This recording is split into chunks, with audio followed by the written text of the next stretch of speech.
If you hear your sensitivity is your superpower and it just feels like an insult, there's a reason. Because when your body is exhausted, when you need a nap to make it through the afternoon, or when you feel the room, the world, and the pressure of everything that's changing, it sounds ridiculous. There's an old version of you running the show. You didn't choose it, but it still controls how you think, what you feel, how you translate everything, and what you decide. So in this video, I want to talk about what's really happening when sensitivity becomes exhausting and how to work with it so that it doesn't take you down. If you're new here, I'm Wanda Vitale, and this is the Reality Architects, where I work with sensitives who have different wiring than about 80% of the population, but no one told us. And when we understand how to work with our wiring instead of against it, life becomes easy. We get to create a life that we love.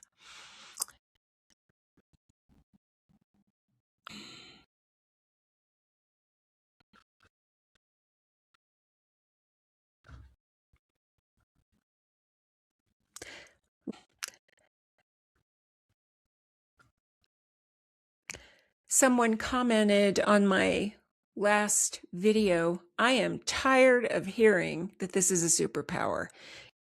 And I completely agree. Superpower language can sound like somebody is trying to make exhaustion and suffering noble, or that our greater purpose for being here involves being exhausted and overwhelmed all the time. It can feel dismissive.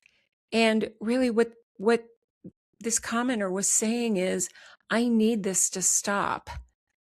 And if that's what someone is feeling, we need to understand what's actually happening beneath the surface. There's two parts of this. Sensitives are plugged into the field 24/7. We are merged with it, like it or not. Until you know how to work with it, yes, it's overwhelming.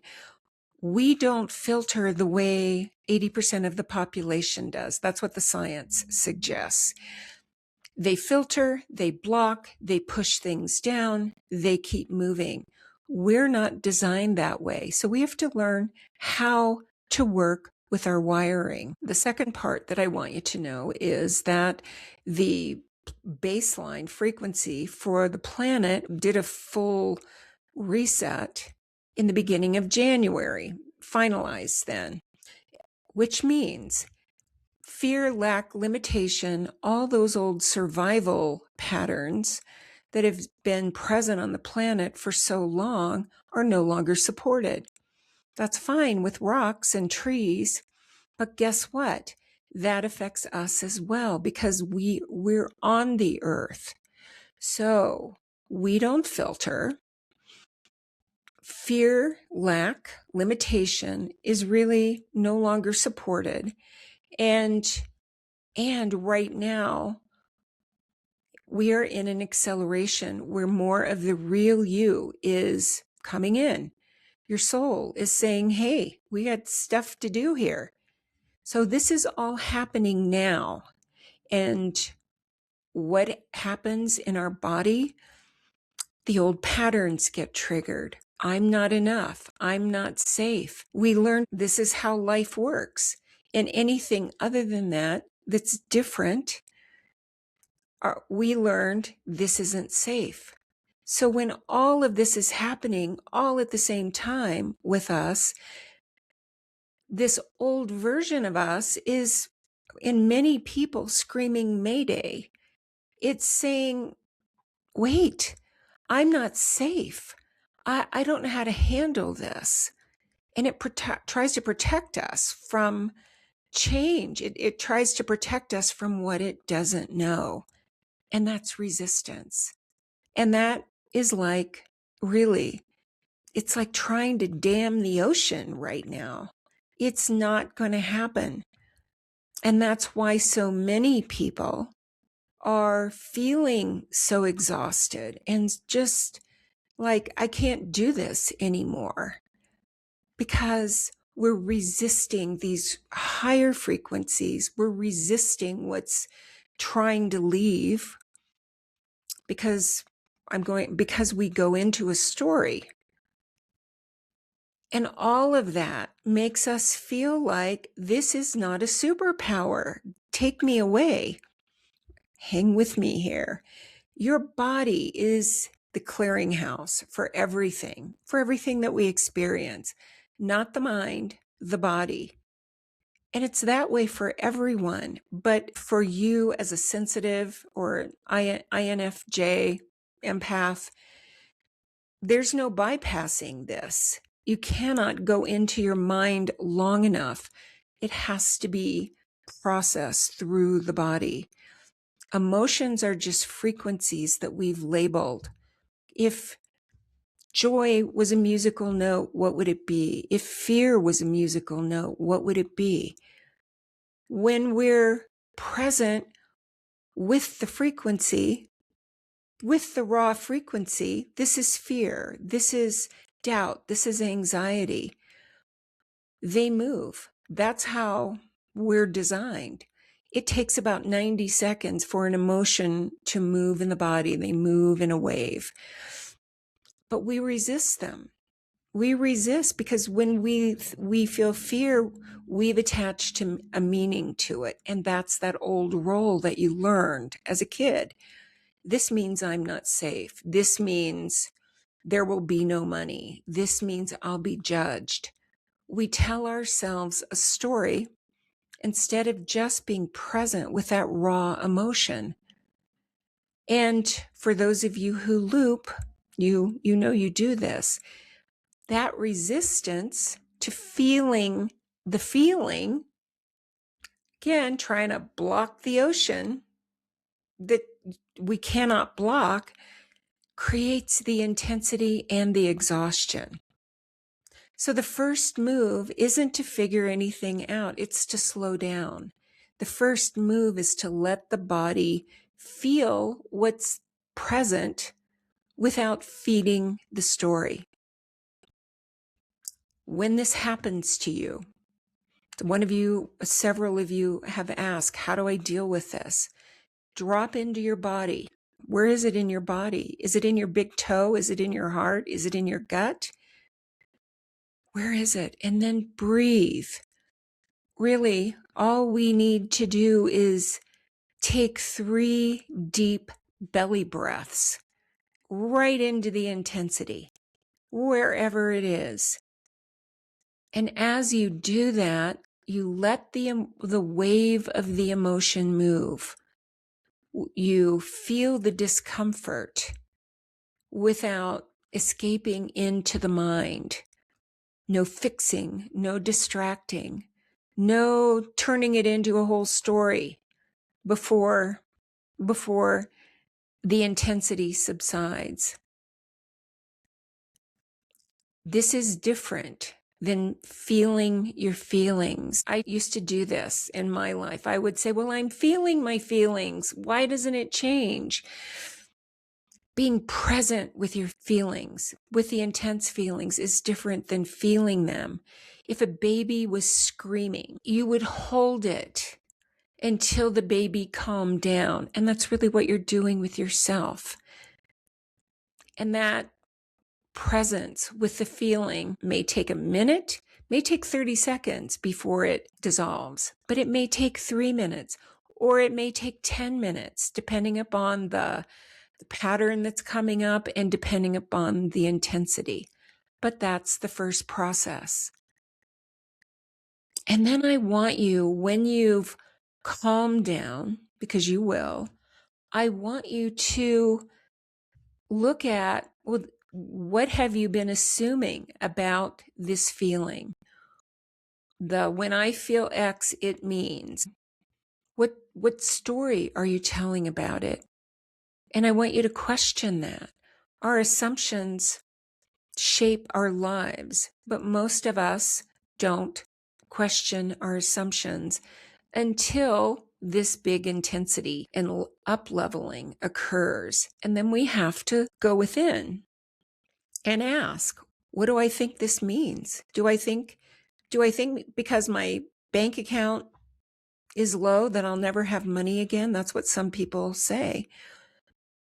That's an assumption. That's a story that you learned. And we have to ask, when we know what the story is or when we know what our assumption is this really true 100% of the time without exception? It's never true 100% of the time. And here's an example. If every time you felt exhausted, you knew that $1 million was about to be deposited into your bank account, what would you do? Would you still feel burned out? Would you still be exhausted? Or would you go to sleep being eager to wake up to a bank account with $1 million more? You would rest. Your body would do what it knows how to do. I want to make the point that the tiredness is part of it. It's resisting what the greater part of you is saying, hey, it's time to feel this and let it move. And the other part of it is the assumption. Your assumption about the experience always changes the experience. And then these are questions that you can ask that I use with my clients. First question, okay, how is this here to serve me? How is this situation here to serve me? What is it showing me? What am I assuming? What am I making all this mean? And realize that every negative reaction or response is really just an old version of you trying to protect you. It's that part of you being very loyal, saying, oh no, if anything is different, it's going to be bad. We're not safe. We could die, or whatever that old part of you believes. These are ancient patterns. Yes, we learn them from our parents, our family of origin. And with this big influx of energy right now from the soul, with this acceleration that really goes faster next year, these are ancient patterns that we are being asked to feel, let them move, and choose something else. We're moving from a tribal culture to a culture of individuals who live in community. And some of the stuff that might be coming up with you is, I can't be different. If I get kicked out of the tribe, I will literally die. That's why some of this feels so intense. You are not making this up. Everybody, this is the invitation to live in freedom without fear. You are here to set yourself free, or you wouldn't be feeling the intensity. That's all it is. You're just ready to peel off a protective coat that used to protect you, but now it's just in the way. Notice what's yours and what's not. So many people feel, for instance, anxiety or fear, and then automatically assume, oh, this means something bad is going to happen. They make it personal. Oh, this is about my life. This is what I'm talking about. You've really got to become more aware if you're getting triggered. How do you know? You don't. But you don't have to make it yours. You could be feeling what's in the room. You could be feeling what's in a country right now. There's so much. As sensitives, we have to learn to manage our own energy in our minds, so that we don't saddle up on a runaway horse and off we go, terrified and exhausted. And then choose what you want to breathe life into. As long as we're reacting, we're not free. When we're reacting, what we're really doing is matching our energy to some fear-based story, fear-based situation. And honestly, unless there's a car coming at us or a wild animal, there's no reason to fear. You are sitting in the middle of everything, of all that is, choosing where to put your attention, choosing how you want to feel, choosing literally the stories that you tell, and choosing with all that what you're breathing life into. It's just that. And this is the key, because most people are reacting and not choosing consciously. And even after we work with all these energies this way, your body still has its own timing.